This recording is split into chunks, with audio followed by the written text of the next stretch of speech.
Bienvenidos a Televisión Educativa. Qué bueno que usted está con nosotros en esta cita semanal que tenemos cada 8 días. Hoy vamos a hablar del rol de la mujer en las comunidades yaquis y mayos. ¿Cómo es la actividad? ¿Qué tanta influencia tienen o no tienen influencia en la comunidad, en la tribu? Vamos a platicar de ello con la doctora Raquel Padilla Ramos.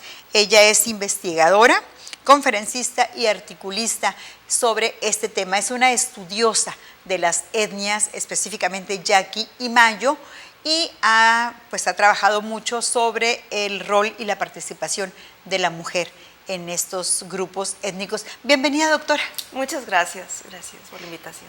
Pues este tema surge de algunas conferencias que has dictado sobre el rol de la mujer en las comunidades, específicamente en estas dos etnias. Sí, entre los yaquis y mayos, pero para entender este rol que desempeñan las mujeres indígenas, hoy en día es necesario remontarnos a la historia. Yo tengo formación como antropóloga y como historiadora. Tengo maestría en etnohistoria, es decir, combino estas dos disciplinas, y para mí es muy importante hacer una comprensión del papel de la mujer en estos pueblos en el largo aliento, ¿no? Es decir, entendiéndolo de una manera más prolongada y más integral, más cabal, y analizando diferentes aspectos. Particularmente me he detenido a investigar el papel que han desempeñado estas mujeres como embajadoras políticas y también en situación de guerra, que es una situación que ha sido muy común en la historia de estos dos pueblos, sobre todo en el yaqui, ¿no? Mi especialidad más importante es en el pueblo yaqui. Se piensa, precisamente por desconocimiento que tenemos, que la participación de la mujer en situaciones bélicas es simplemente de acompañante. Me recuerda en este momento a las adelitas, pues, que eran las que iban cargando los anafres y eran las que se encargaban de la comida. En el caso de los yaquis y los mayos, la mujer, ¿cuál es su rol? Bueno, la situación de guerra, recordemos que se prolongó por muchísimo tiempo entre estos pueblos. Hablamos de una guerra secular, es decir, que duró aproximadamente un siglo, de 1824 a 1940, que es cuando ellos reciben el reconocimiento del territorio por parte del presidente Lázaro Cárdenas, ¿no? Entonces, evidentemente, en un lapso de 100 años, pues, pudo haber fluctuaciones, ¿no?, en el comportamiento de género. Pero hay algo que es común. Las mujeres yaquis y mayos en tiempos de guerra sí desempeñaban este papel de soldaderas, digamos, la soldadera que viene siendo la que cocina, la amante, la que cuida a los niños, la que lava la ropa, pero también las mujeres yaquis y mayos tenían la capacidad de reformar cartuchos, por ejemplo, de preparar las armas. Estaban capacitadas en eso, y hay algunas notas de periódicos de 1900, 1903, por allí, que nos hablan de mujeres yaquis reconocidas como amazonas, como verdaderas guerreras, capaces de poner el pie sobre el o la yaqui caído en guerra, ponerlo para apoyarse y poder disparar el arma, seguir ellas llevando a cabo la batalla, ¿no? O sea, una participación igual que la del compañero, igual que la del hombre. Así es, por supuesto no en volumen, porque sí, la mayoría de las mujeres estaban abocadas, además de estos roles que te comenté, de preparar la comida y atender a los niños, su principal papel definitivamente era la reproducción cultural.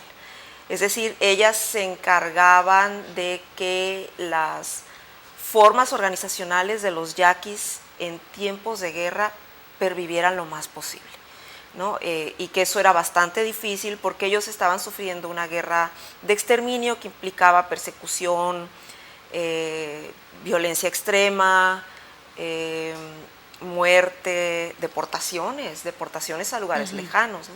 Entonces también la forma como ellas fueron viviendo su cultura y cómo fueron enseñando a sus pequeños a hablar la lengua, por ejemplo, en el exilio, pues es algo notorio realmente, ¿no? Preservaron entonces mucho de la cultura al interior del hogar. Exactamente, fueron ellas las que se encargaron de eso, porque los hombres salían a la faena agrícola, ¿no? En el corte de pencas de nequén, por ejemplo, en Yucatán estamos hablando de que se dedicaron más que nada al enequén y bueno, las mujeres pertenecían a otro tipo de gremio, digamos, laboral, que era el de las cocineras comunales, siempre y cuando tuvieran compañero. Si las mujeres yaquis o mayos que eran deportadas a Yucatán, estamos hablando del porfiriato, no tenían compañero, entonces estaban obligadas a trabajar en los campos enequeneros cortando pencas como cualquier hombre. Y había hacendados que decían que las mujeres eran superiores incluso que los hombres, las mujeres yaquis, superiores que los hombres en el corte de pencas, que mientras que el promedio de un hombre era 2,000 pencas por día, la mujer podía alcanzar hasta 3,000 pencas, ¿no? Pero esto era digamos, la excepción. Lo regular era que ellas estuvieran trabajando en la cocina comunal, preparando estos peroles inmensos de frijoles negros, tortillas de maíz, etcétera, para alimentar a todos los trabajadores de la hacienda, ¿no? Era la forma como se organizaban. Entonces, la mujer yaqui y la mujer mayo en tiempos de guerra tuvieron este papel de defensoras de la cultura en el exilio, ¿no? Pero ya en lo que era el campo de batalla, pues la situación cambiaba. Es donde te digo que se convertían en guerreras, en soldadas, y además de soldaderas, ¿no? En su regreso a Sonora o en su ya estancia aquí en territorio sonorense y en territorio pues yaqui y mayo, ¿cambia de alguna forma esta situación, este papel? Ellas siguen siendo las que detentan, digamos, el control sobre la enseñanza de la cultura. Por supuesto, esto no es total. Ellos tienen una estructura religiosa, militar y cívica que les permite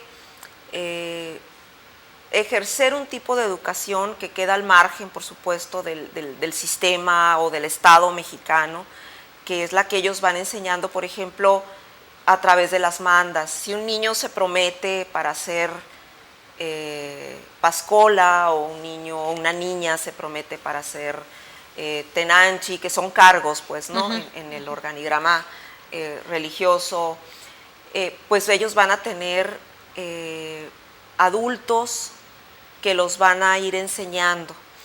Pero, por ejemplo, si se es matachín, bueno, esto es un cargo solo para los varones, ¿no? Pero suponiendo tenanchi o quilloste, que esto es solo para mujeres,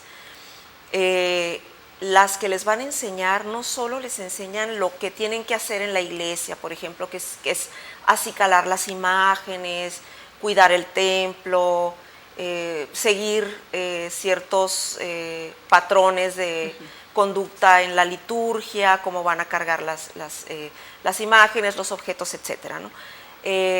También les enseñan cosas que van más allá, ¿no? Es decir, todo eso lo van relacionando siempre con el territorio, con la defensa del territorio y con una historia ancestral. Y esto se enseña, esa es la educación de los y las yaquis hacia los niños, de acuerdo al papel que a cada una y uno le va tocando desempeñar, ¿no? O sea, la escuela de alguna forma es informal, pues. Sí, esa es la escuela yaqui, ¿no? Bueno, es informal en términos, digamos, occidentales y a la forma como nosotros tenemos organizada. Sí, la concepción que tenemos nosotros. Pero no, es bastante formal en cuanto a que es muy exigente y está muy estructurada, es rigurosa, no hay cabida a los errores, por ejemplo. son es secular en el sentido de que así ha sido a lo largo del tiempo y cambia lo menos posible, pues, ¿no? Los derechos de las niñas y los niños se tienen cabida en los territorios yaquis y mayos o se basan en usos y costumbres. Se basan en usos y costumbres, pero también hay una noción bastante clara de cuáles son sus derechos, porque ellos asisten a la escuela y les hablan de los derechos de los niños, de dónde están consagrados y cuáles son, y eso lo tienen muy claro, ¿no? Pero ellos, antes que reconocerse como mexicanos o como sonorenses, se reconocen como yaquis. Entonces primero cumplen con los usos y costumbres. No hay una gran contradicción, la verdad, ¿no? En el pueblo yaqui, por ejemplo, no vamos a encontrar atentados, digamos, contra la integridad de las niñas, venta de niñas por dote o cosas así. No, allí hay cabida a emociones como el amor, como otro tipo de relaciones que no tienen que ver con arreglos, por ejemplo, ¿no? Entonces sí estamos hablando de otra cosa diferente a otros pueblos originarios que hay en el país.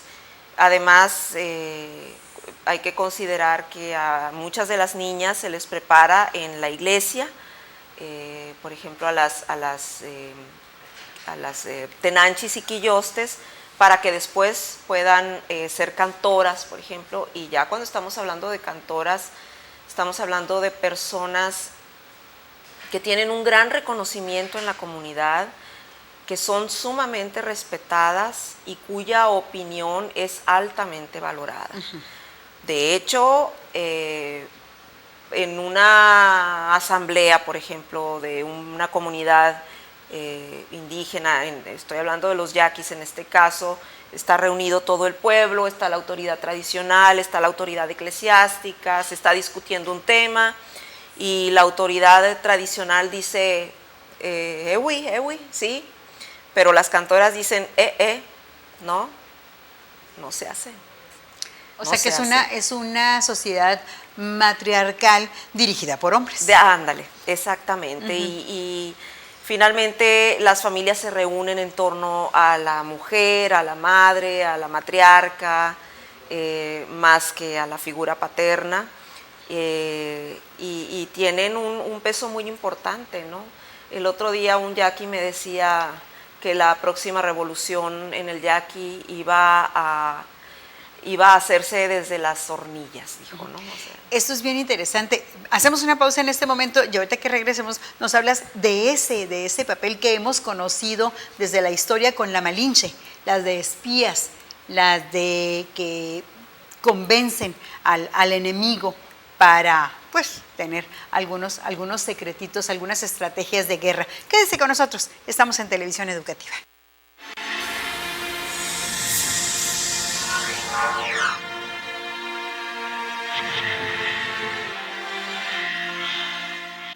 Estamos platicando con la doctora Raquel Padilla Ramos, que viene del INA, y hablando sobre el papel de la mujer yaqui y mayo. Entonces, esto que nos comentas, que a su vez te comentaron, es sumamente interesante y le da a la mujer una importancia tremenda como pues la que decide el destino de toda una comunidad, desde las hornillas, la siguiente revolución.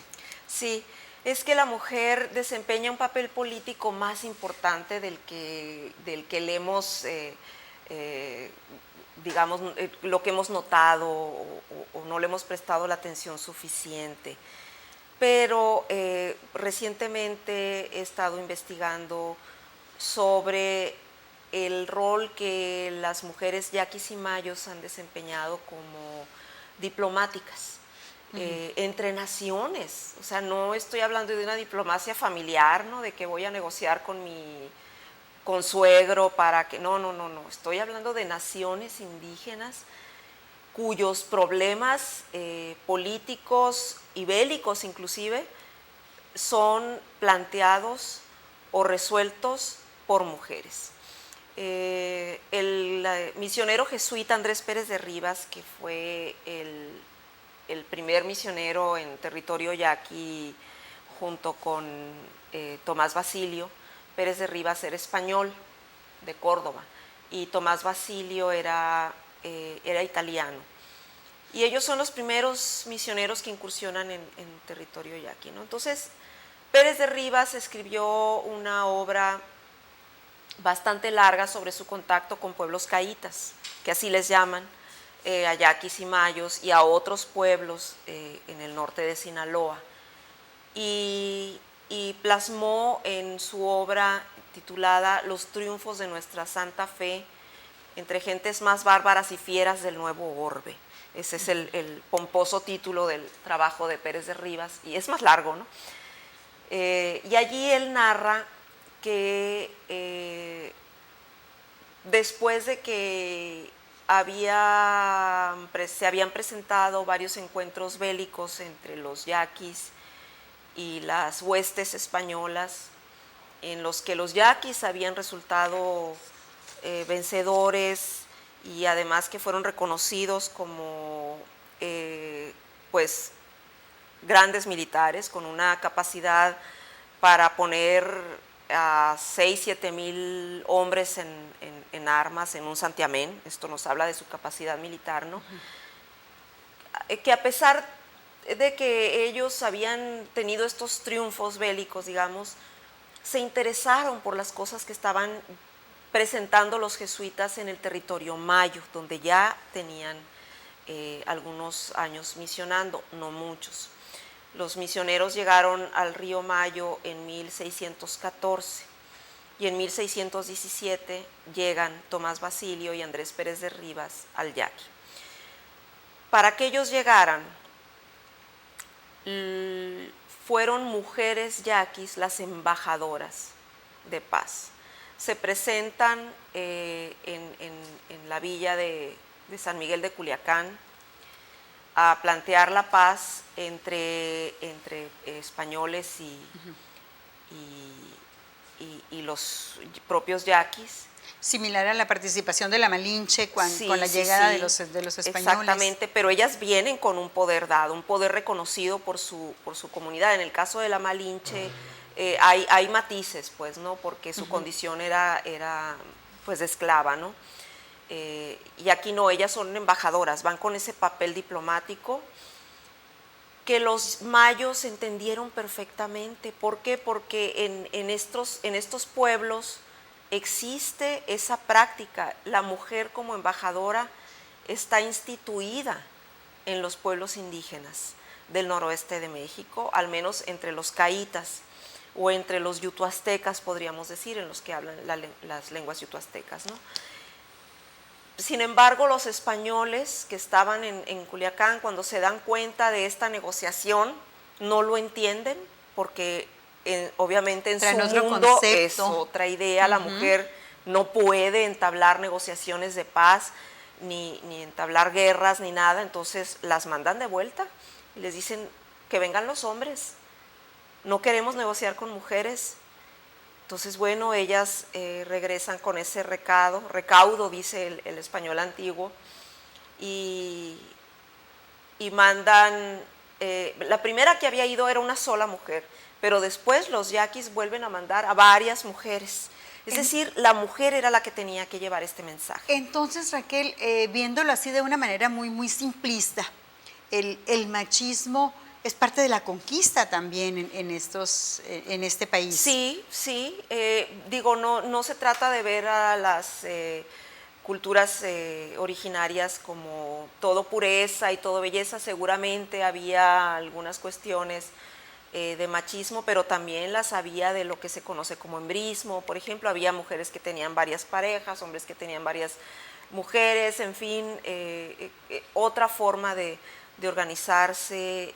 Había una aceptación a los géneros diferentes, por ejemplo, y la hay todavía, y era como que esta cultura europea a la que le hacía ruido esto de la mujer como embajadora, no la aceptaba, y no la aceptó porque todavía, por ejemplo, en el siglo, a fines del siglo XIX, cuando los yaquis y mayos ya están en guerra contra el Estado mexicano por la defensa de sus territorios,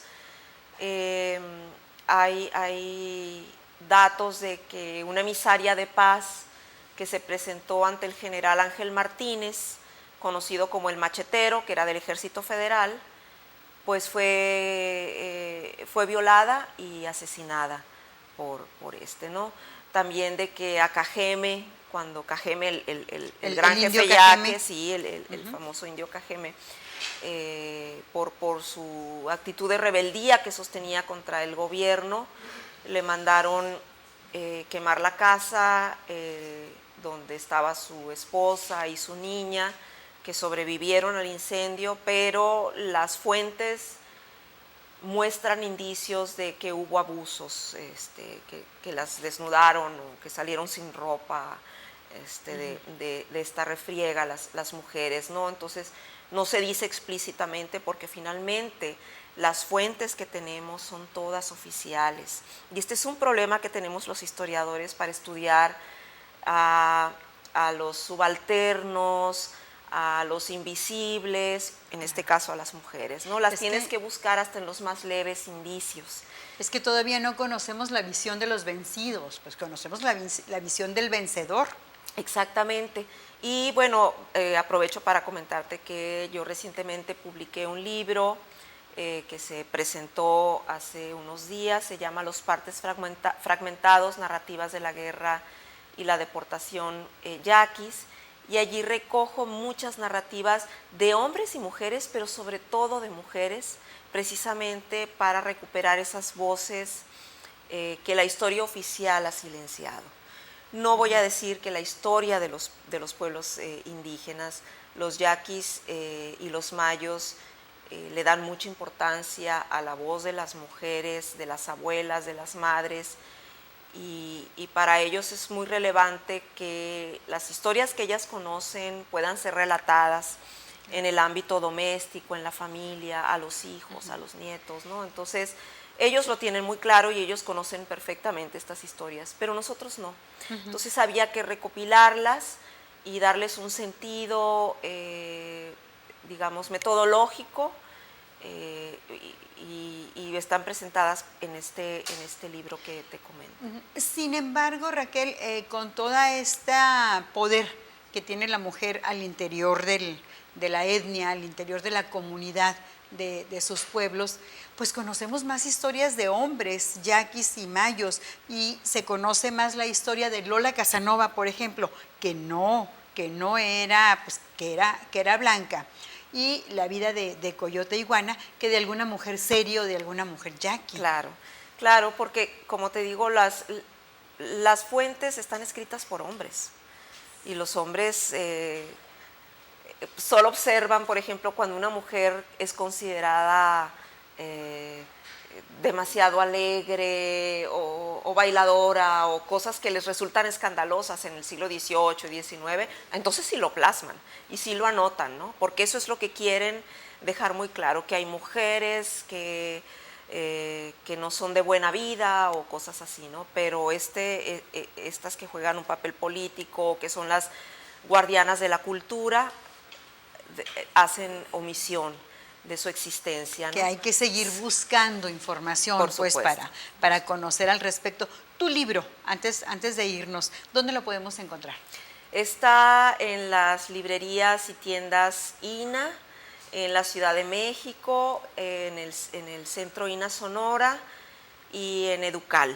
Y espero pronto tenga mayor distribución, sobre todo pues aquí en Sonora, donde hay tanto interés por conocer la historia de los pueblos indígenas, en este caso yaqui mayo, pero que sobre todo yo pienso que es muy importante que la gente común tenga acceso a esta información, que les explicaría también mucho de estas luchas que sostienen actualmente estos pueblos, ¿no? Que ya sea por defenderse contra un acueducto, contra un gasoducto, contra una laguna de oxidación, defensa de sus danzas, etcétera.